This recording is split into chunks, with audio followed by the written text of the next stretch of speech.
What's going on? What's going on, y'all? Thank y'all for joining me in Dysfunctional Conversations with your host, T-Man. That's Real Talk with T-Man.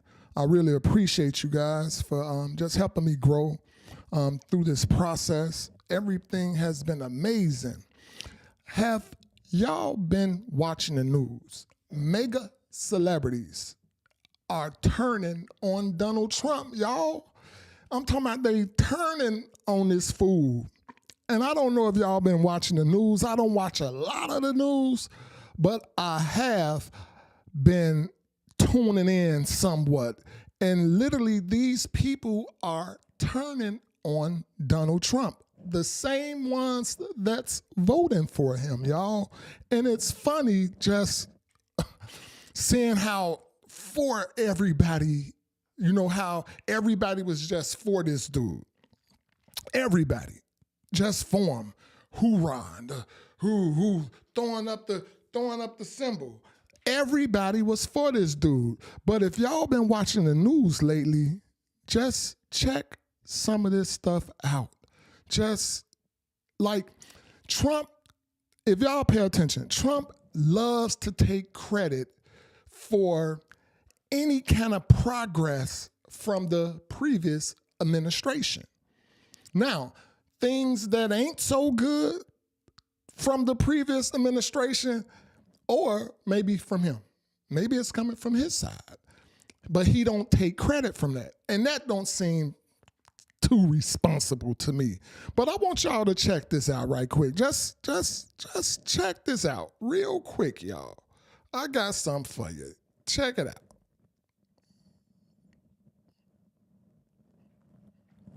Check this out, y'all.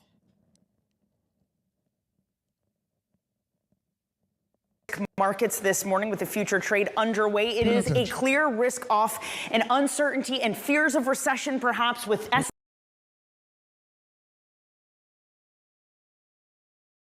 attention.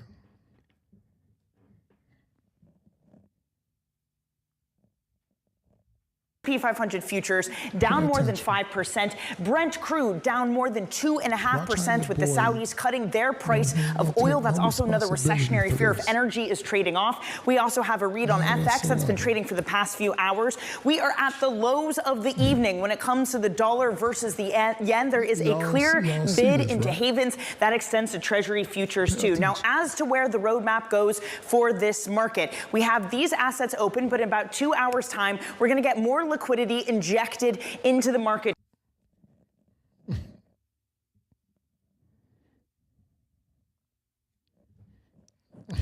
Now, y'all see that, right? Y'all saw that. Y'all see the market. Y'all see how everything crashing, right? Now, did y'all notice how before, y'all just have to see it. And some people that's so diehard Maga Trumpers, they can see it in front of their eyes, but they still don't want to believe what's going on, right? Even though it's point blank right in front of their eyes. Now, did y'all see before Trump took office, when he was campaigning for your votes, you know, when he was out there campaigning, he said he not gonna have time for golf. You know, he wanted y'all votes. He wanted to get y'all on board to follow him, right? That's what the boy wanted to do. He wanted to get y'all on board to follow him, right? But I want y'all to check this out, though, right? Peep this. Hear him. It ain't me saying it. This is Trump saying it. But y'all got to see it for yourself to believe it.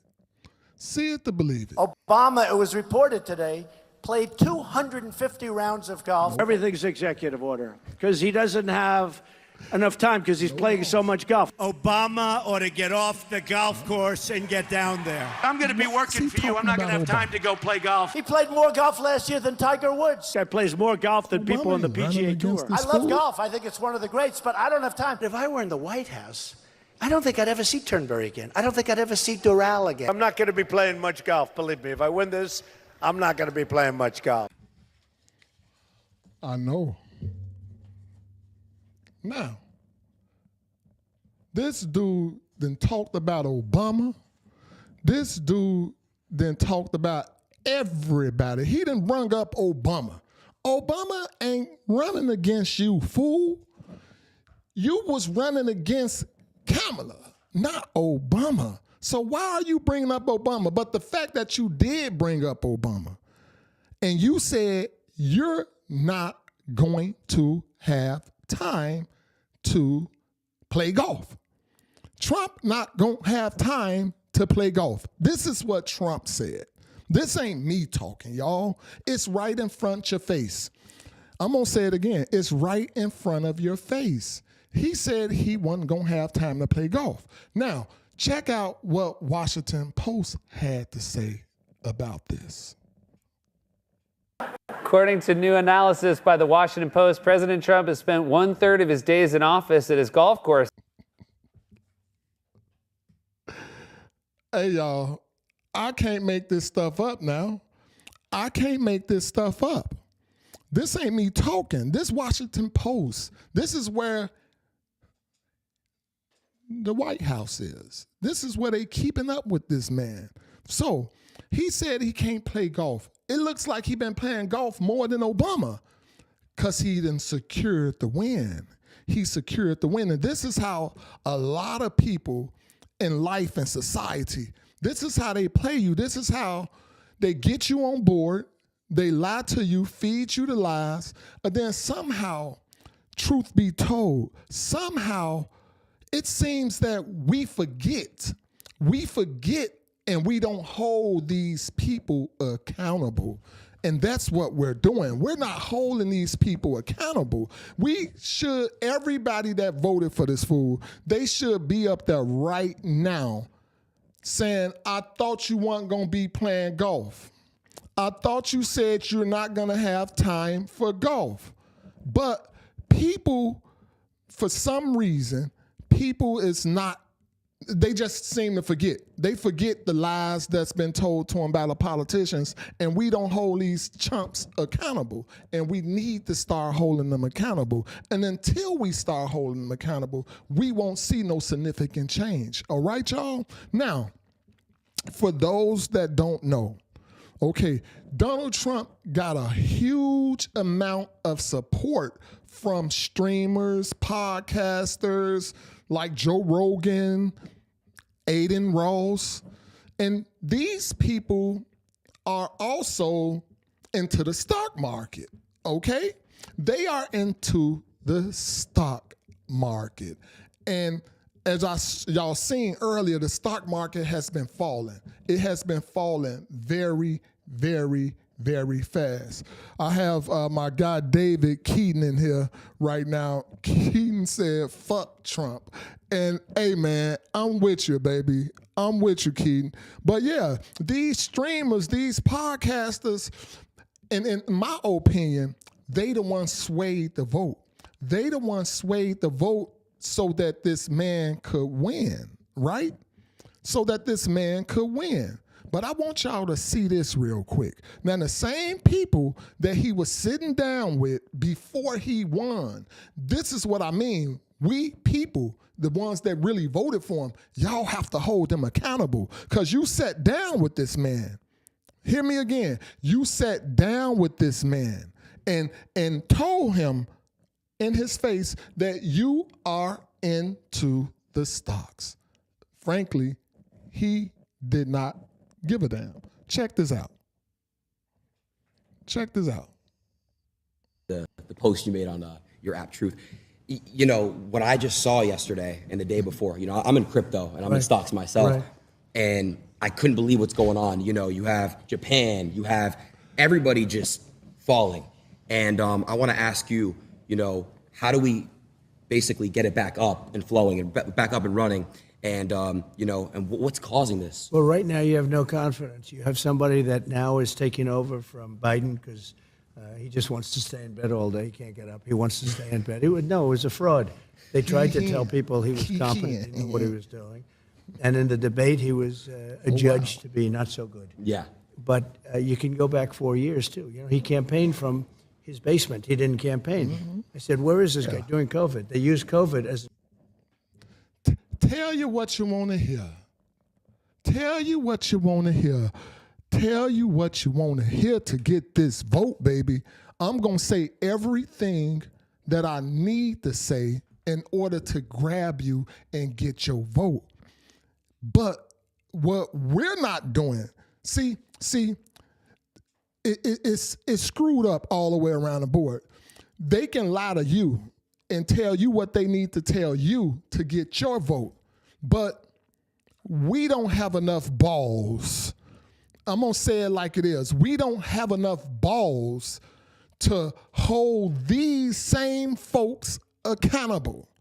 We have to hold them accountable and throw it right back in their face. I thought you said this. I thought you said you were going to do this. It seems like everything is tanking. But this ain't what you said you was going to do. You was going to build this boy up. You was going to make America mega, make America great again. What's happening right now? It looks like we're going into a recession. But if you look around the world, if y'all been keeping up with the news now, and y'all been looking around the world, not just in 1 or 2 states, all around the world, there's protests going on. He's bringing back Kamala. Kamala is speaking up. So things may be heading in the right direction, but don't get your hopes up right now. I'm just telling you because I don't want you, sometimes we can build our hope up and then just to fall back down. But if you're looking around, you see Kamala coming back out, Obama coming back out. People are starting to speak out. Check this out, y'all. Like, seriously, check this out. Start on more of a hopeful note, because this week has been tough, but has also shown that there are a lot of people out there who are fighting back. I'd even venture to say this has been the best political week Democrats and anyone else horrified, know there's a lot of you out there, by the Trump administration and what they've done since Election Day. And what's most exciting is that this energy shift is really being driven by people across the country. Hundreds of thousands of Americans poured into the streets yesterday in communities, big and small communities too, to protest against Trump. While cities like New York and D.C. saw tens of thousands of people, big crowds also showed up in red areas too. Places like Farmington, Maine, in a county that Donald Trump has won in every election. Red Bank, New Jersey, where Trump won the county by double digits. Sedona, Arizona, in a county Trump won by more than 30 points as he flipped the state red again. Missoula, Montana, in a state where Donald Trump won by 20. So red states, blue states, swing states, people everywhere are making their voices heard. And they're doing it at the ballot box too. Because this week also, on Tuesday, the people of Wisconsin delivered a complete rebuke to Elon Musk, shown there in the cheese hat, as he attempted to buy a state Supreme Court seat. I mean, the world's richest man even went so far, and this is what you're watching on the screen right now, as to travel there to campaign with oversized checks and cheeseheads. And voters basically sent the message they hated that. That's what they said. Instead, they went out to the polls and they elected a liberal judge by a double-digit margin over Elon Musk's MAGA favorite candidate. And it wasn't even just Wisconsin. Even where Democrats lost in some of the reddest corners of Florida, the outpouring anti-Trump and anti-Musk energy shaped roughly 15 to 20 points off Republicans' November margins in 2 special elections for Congress there on Tuesday. All of these are good signs.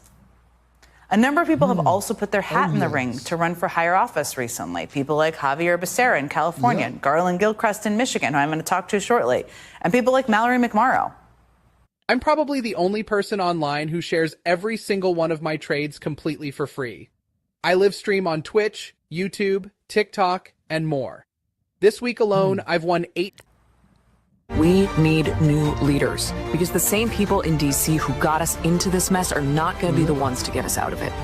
I'm Mallory McMorrow, and yes, I'm running for U.S. Senate because we don't have a minute to wait. Are you with me? And Democrats in Washington are also showing some serious signs of life. Senator Cory Booker of New Jersey held the Senate floor for 25 hours and 5 minutes. He broke the record of segregationist Strom Thurmond, that must have felt good, and reminded Americans that someone is standing up for them in Washington. Broke a record. Booker. What kind of man is in our White House that makes fun of the disabled? I salute you, baby. Who lies so much that the fact checkers lose count, that minimizes the pain and the suffering. Where you have cabinet secretaries that are billionaires themselves that say, if my mom misses a Social Security check, but if somebody else complains about it, they're probably a fraudster. These people are not fraudsters. They're hurting. They're afraid. They're worried. For God's sake, this is America. That was after he'd been up all night, by the way. Now, clearly, a lot of people were hungry for somebody in Washington to do something like this. Because on Booker's TikTok account alone, the live stream of his speech got over 350 million likes. His YouTube account had 110,000 people watching him live as he finished this speech. Yes. And his office got over 28,000 calls. To Justin Michael. And his speech sparked, I have to say, more attention and coverage. Now, Justin Michael, I want to respond. First of all, I'm not riding with Democrat, nor am I riding with Republicans. All of their asses need to be held accountable. Kamala, Obama, Biden. Okay, yes, I believe personally, I think Biden was letting a lot of people over across the border so he can get some of these votes.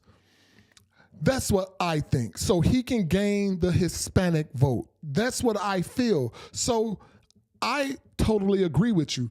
Democrats need to hold Democrats accountable, and I feel that Republicans need to also hold Republicans accountable.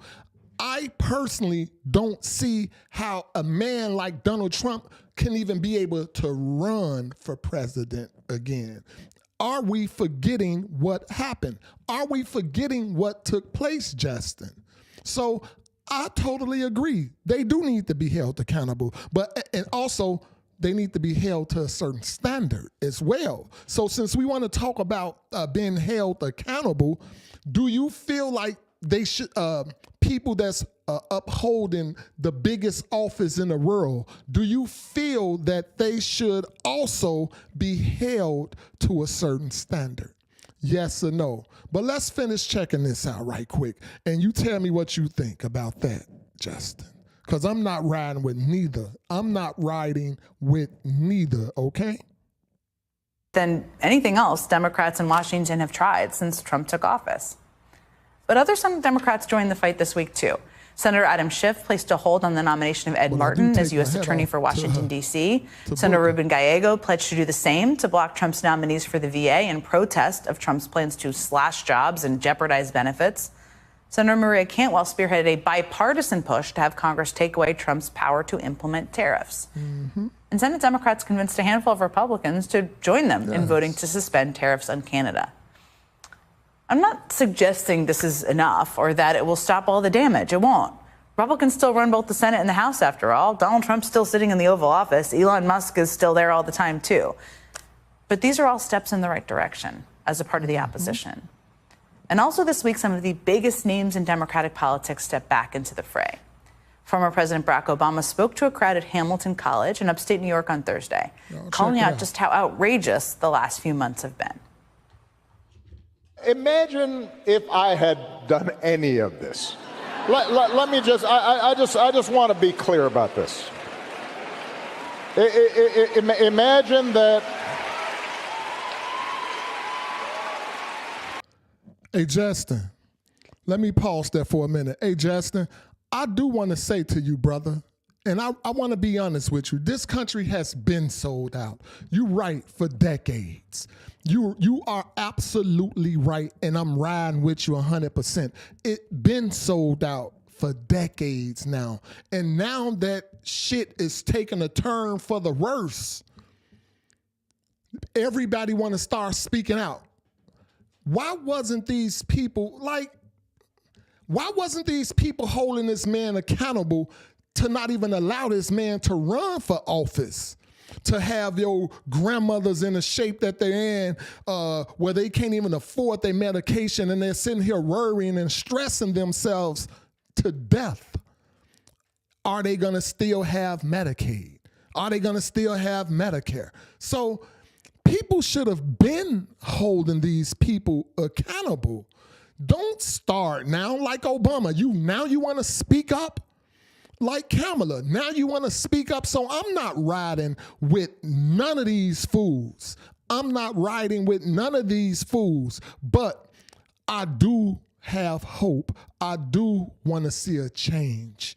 I do want to see a change because I have kids. I have grandkids, Justin. So I definitely want to see a change because right now I don't see hope for my future, for our kids' future. I don't see hope. So let's finish checking this out real quick. They want to speak out now all of a sudden.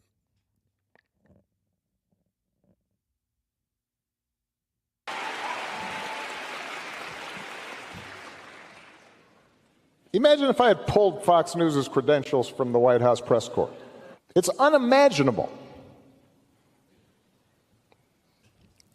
that the same parties that are silent now would have tolerated behavior like that from me, or a whole bunch of my predecessors. That sounds right to me. And former Vice President Kamala Harris made a rare public appearance as well, also calling out organizations who aren't meeting the moment. There is a sense of fear that has been taking hold in our country. I'm glad they're speaking out now. I'm happy. And I understand it. All right, we're quick. saying I'm going to stop that. It's enough of that. Quiet. It's enough of that. But this is what I want to say. We are seeing organizations stay quiet. This is what I want to say, Justin. You're absolutely right. And $37 million in debt. We ain't going, 37 trillion in debt. We're not getting out of debt, period. We're not going to get out of that debt, okay?